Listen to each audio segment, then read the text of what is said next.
अस्सलाम वालेकुम students. Professor Aamir Afzal history of English literature के एक बड़े ही इम्पॉर्टेंट ईरा और एज के साथ आपके सामने हमारा सफ़र हिस्ट्री ऑफ इंग्लिश लिटरेचर में जारी है और हम अब पहुँचे हैं अपने तकरीबन आखिरी स्टेज पे which is called modern age.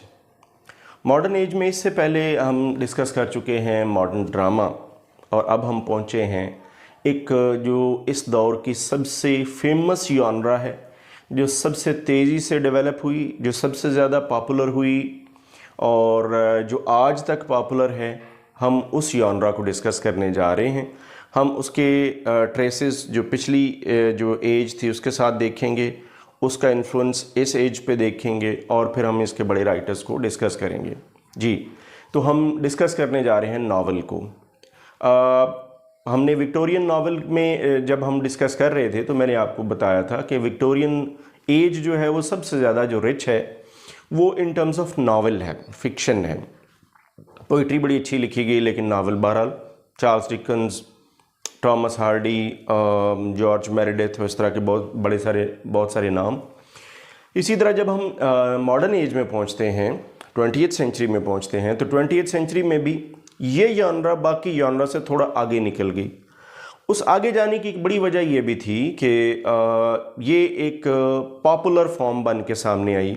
उसकी रीज़न इसके थीम्स थे, इसका आप स्ट्रक्चर कह लें, जल्दी पढ़ी जाती है, इजी टू अंडरस्टैंड होती है, प्लॉट इजी होता है और इसके अलावा ये कि इसमें डाइवर्सिटी बहुत ज़्यादा थी, सोशल इन नेचर थी और सोसाइटी को रिफ़्लेक्ट करती थी और इस तरह से रिफ़्लेक्ट करती थी कि इसका जो इफ़ेक्ट था वो बाकी तमाम जॉनरा से ज़रा ज़्यादा था, आप ये कह लें।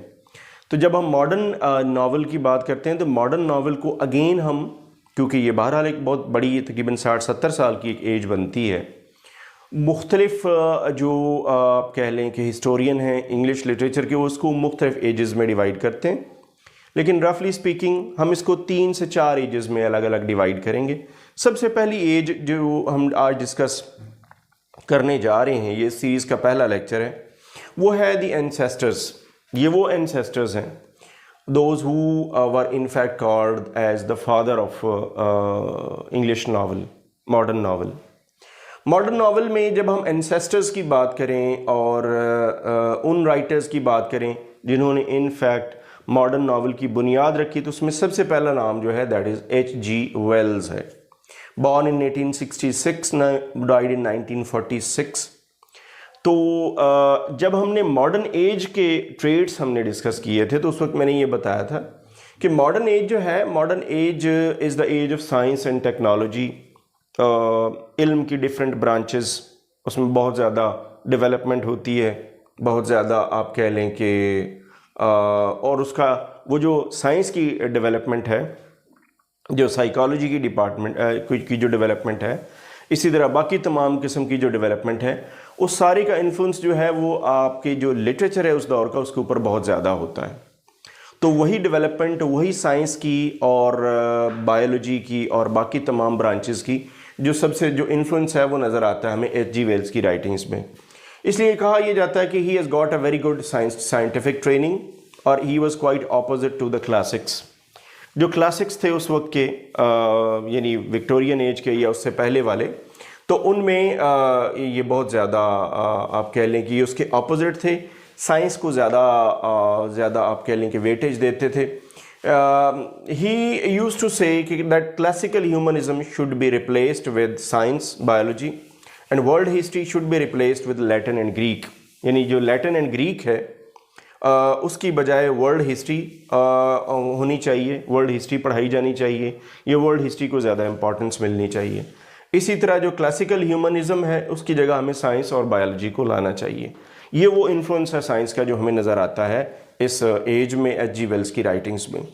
अगर हम H.G. वेल्स की इस जो साइंस पसंदी है, या आप ये कह लें कि उनके जो रुझान है, जो उनकी टेंडेंसी है टूवर्ड साइंस, अगर हम इसको आगे अप्लाई करें इनके नावल्स के ऊपर, तो हमें जो सबसे पहली इनकी जो नावल्स हैं, इनके नावल्स को हम ब्रॉडली 3 इसकी डिवीजन्स की जाती हैं इनकी एज की।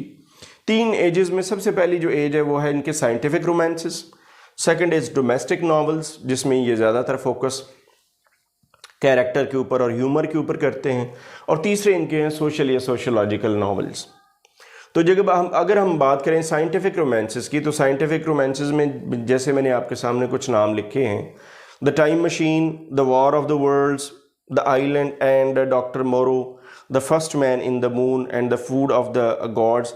ये तमाम नावल, जैसे टाइम मशीन है तो टाइम मशीन में एक, जैसे कि नाम से जाहिर है कि ये एक टाइम मशीन बनाई जाती है, एक कैरेक्टर टाइम मशीन बनाता है और वो लोग जैसे कि इंसानी एक ख्वाहिश है कि वो अपनी टाइम मशीन के ज़रिए अपने पास्ट में जाना चाहता है या अपने फ्यूचर में जाना चाहता है। तो ये जो इंसान के एक डिज़ायर है या जो आप अनकॉन्शियस में एक डिज़ायर मौजूद है कि जो टाइम मशीन उसके ज़रिए पास्ट में जाया जाए, पास्ट के जो वाक़यात उनको दोबारा से रिवाइव किया जाए या उनको देखा जाए, फर्स्ट हैंड नॉलेज लिया जाए। तो टाइम मशीन जो है ये उन आप कह सकते हैं कि उस इंसानी ख्वाहिश के ऊपर बेस करती है। अगेन ये साइंटिफिक है अपनी नेचर में। इसी तरह अगर आप वॉर ऑफ द वर्ल्ड्स की बात करें तो मार्स से यानी मरीख से ज़मीन के ऊपर हमलावर होती है एक मखलूक, तो ज़मीन के ऊपर जो हालात थे, ये वो आइडिया है, ये भी एक साइंटिफिक आइडिया है। Island and doctor Moreau, the first man in the moon, जैसे कि नाम से ज़ाहिर है ये सारे मून के बारे में से। The food of the gods, ये इमेजिनेटिव है, इमेजिनरी है अपनी नेचर में। तो ये अगर आप सारे के सारे इनके नावल्स इनकी पहली डिवीज़न में या इनकी जो पहली आप कह लें कि जो इनकी टाइप है उसमें देखें तो ये सारे के सारे इन्फ्लुएंस्ड हैं बाय साइंस और साइंस की इन्वेंशंस। जैसा कि 20th सेंचुरी के पहले 10-15 साल साइंस के ऊपर बेस्ड थे, साइंटिफिक इन्वेंशंस के ऊपर बेस्ड थे। अगर हम इनकी सेकंड कैटेगरी में चलें, जो सेकंड कैटेगरी है that is called domestic novels. इनके domestic novels are mostly based on London suburbs. Kipps इनका सबसे पहला नावल है। ये कॉमेडी ऑफ क्लास इंस्टिंक्ट्स है। इसमें हमें एक हीरो नज़र आता है जिसका नाम किप्स है। ये एक मीडियोकर बैकग्राउंड से होता है, ये राइज करता है, ये एक फॉर्चून कमा लेता है, बहुत पैसा कमा लेता है, मशहूर हो जाता है, ही बिकम्स फेमस। लेकिन ये फिर वापस डिक्लाइन की तरफ आता है। तो उसके राइज एंड फॉल की जो कहानी है वो आपको नज़र आएगी किप्स के अंदर। इसी तरह टोनो बंगे इनकी है, ये इंग्लिश सोसाइटी की जो डीके है या जो आप डिसइंटीग्रेशन है वो इनको आपको नज़र आएगी इसके अंदर। ये सोशल डोमेस्टिक आपको नज़र आएगी जो डोमेस्टिक पॉलिटिक्स या डोमेस्टिक लाइफ के बारे में है। एना वेरोनिका ये मॉडर्न यंग वुमेन के बारे में है जो 20वीं सदी के शुरू में औरत थी इंग्लैंड की, इंग्लिश ब्रिटिश वुमन, उसकी पिक्चर है। तीसरी अगर कैटेगरी में आए तो सोशल वैल्यू नॉवेल्स आ जाते हैं, द न्यू मैकियावेली, इसी तरह the Britling sees it through, the undying fire. जो द न्यू मैकियावेली है ये एक पॉलिटिकल और सोशियोलॉजिकल है, लेकिन ये एक बायोग्राफी की शक्ल में लिखी गई है। यानी पॉलिटिक्स और जो सोसाइटी में जो चेंजेस आ रही थी या जो ट्रेंड्स चल रहे थे तो उन ट्रेंड्स को एक बायोग्राफी की फॉर्म में H.G. वेल्स ने बयान किया है। मिस्टर ब्रिटलिंग सीज इट थ्रू ये फर्स्ट वर्ल्ड वॉर के बारे में है ये और उसके इफ़ेक्ट्स के बारे में है। द अनडाइंग फायर जो है ये रिलीजियस सटायर है, ये रिलीजन पे है, तो ये सोसाइटी के डिफरेंट एस्पेक्ट्स को जाहिर करती है। तो हम देखें तो हमें H.G. वेल्स की 3 बड़ी कैटेगरीज नज़र आती हैं, साइंटिफिक रोमांसेस, डोमेस्टिक नावल्स और सोशियोलॉजिकल नावल्स, जो हमने 3 ब्रीफली देखे। दूसरा बड़ा नाम जो H.G. वेल्स के अलावा हमें एंसेस्टर्स में नज़र आता है that is Arnold Bennett, born in 1867, died in 1931। अच्छा, ये जो थे अनलाइक H.G. वेल्स, इनके ऊपर जो इन्फ्लुएंस था वो फ्रेंच फ्लाबर्ट और रूसो और मॉपसा, यानी इनके ऊपर जो इन्फ्लुएंस था वो फ्रेंच नावलिस्ट्स का, फ्रेंच राइटर्स का ज़रा ज़्यादा था। तो और ये अपनी जो राइटिंग्स थी उनमें ज़रा नेचुरलिस्टिक वाक़ई, इनमें नेचुरलिज़म ज़रा ज़्यादा है, हेरिडिटी का इन्फ्लुएंस ज़्यादा है, इन्वायरमेंट का, सेटिंग का, कैरेक्टर का, ये सारे इन्फ्लुएंसेस हमें इनके अंदर काफ़ी ज़्यादा विजिबल नज़र आते हैं। अच्छा जी, अब आगे आएँ तो इनके जो नावल्स हैं, इनके नावल्स में जो ज़्यादातर जिस चीज़ के ऊपर फोकस है दैट इज़ स्पेक्टिकल, यानी जो सीन है, जो सेटिंग है, उसका बहुत ज़्यादा इन्फ्लुएंसेस के ऊपर इनके ऊपर नज़र आता है।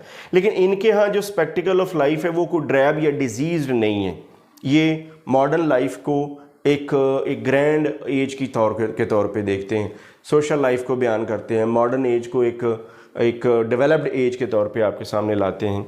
लेकिन इनकी लिमिटेशन क्या है, इन्होंने 5 टाउन्स से बाहर नहीं निकले। इनकी जो राइटिंग्स है वो 5 टाउन्स के अंदर हैं। ज़्यादातर इनकी ह्यूमरस कैरेक्टर्स हैं, ज़्यादातर कॉमेडी राइटर्स हैं और ज़्यादातर इनकी सोशल कॉमेडीज़ आपको मिलेंगी। द ओल्ड वाइव्स टेल, ये इनके टोटल जो 3 बड़े और एक छोटा novel, the old wives tale, Clayhanger, the Riceyman steps और द ग्रैंड बेबीलोन होटल, ये 4 वो नावल्स हैं जो उस वक्त इनके मशहूर हुए। और लेकिन ये चारों के चारों नावल्स जो थे ये उन 5 टाउन्स के बारे में हैं और उन 5 टाउन्स की सोशल लाइफ के बारे में, जिनके बारे में मैंने बताया आर्नल्ड बेनेट की। तो बेनेट की जो ज़्यादातर राइटिंग्स हैं वो आपको सोशल नज़र आएंगी, एक डोमेस्टिक लाइफ के बारे में नज़र आएंगी, इससे ज़्यादा आपको नज़र नहीं आएंगी। बट एक चीज़ इनमें ज़रूर है, वो ये कि इन्होंने सोशल लाइफ को H.G. वेल्स से ज़्यादा बेहतर अच्छे अंदाज में प्रेजेंट किया है। So this was the very first lecture on modern novel और मॉडर्न नावल के एंसेस्टर्स के बारे में, जिसमें हमने 2 बड़े राइटर्स को पढ़ा, H.G. वेल्स और दूसरे थे Arnold Bennett. With some more writers in modern age, in modern novel, I'll come back soon. Thanks for watching.